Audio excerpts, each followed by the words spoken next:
NDA പ്രവർത്തകർക്ക് ആവേശം നൽകിക്കൊണ്ട് ഇപ്പോൾ കേന്ദ്ര ആഭ്യന്തരമന്ത്രി അമിത് ഷാ ബേപ്പൂരിൽ തെരഞ്ഞെടുപ്പ് പ്രചാരണത്തിന് എത്തിയിരിക്കുകയാണ്. സംസ്ഥാനത്ത് ഇന്ന് അമിത് ഷായ്ക്ക് നിരവധി പ്രചാരണ പരിപാടികളുണ്ട്. കുന്നത്തുനാട്ടിൽ 2020 സ്ഥാനാർത്ഥിക്ക് വേണ്ടി തെരഞ്ഞെടുപ്പ് പ്രചാരണത്തിനായി അമിത് ഷാ എത്തുന്നുണ്ട്.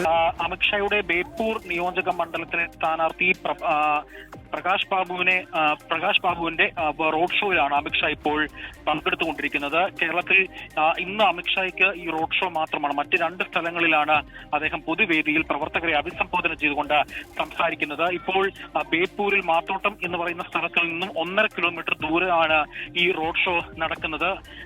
MT രമേശ് അടക്കമുള്ള സംസ്ഥാന നേതാക്കളും ഈ ഓപ്പൺ വാഹനത്തിൽ അമിത് ഷായെ അനുഗമിക്കുന്നുണ്ട്. ബേപ്പൂർ നിയോജക മണ്ഡലത്തിൽ കഴിഞ്ഞ തവണ വലിയൊരു മേൽക്കോയ്മ നേടാൻ കഴിഞ്ഞിരുന്നില്ല എങ്കിലും ശക്തമായ വോട്ട് ഉള്ള ഒരു മണ്ഡലമാണ്. BJPക്ക് വോട്ടുള്ള ഒരു മണ്ഡലം കൂടിയാണ് ബേപ്പൂർ മണ്ഡലം.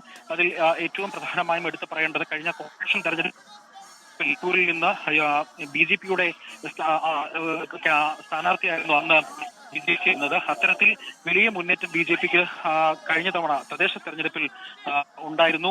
ആ ഒരു വിജയ പ്രതീക്ഷയിലാണ് അവർ ഇത്തവണയും മത്സരത്തിന് വേണ്ടി ഇറങ്ങുന്നത് എന്നതും ശ്രദ്ധേയമാണ്.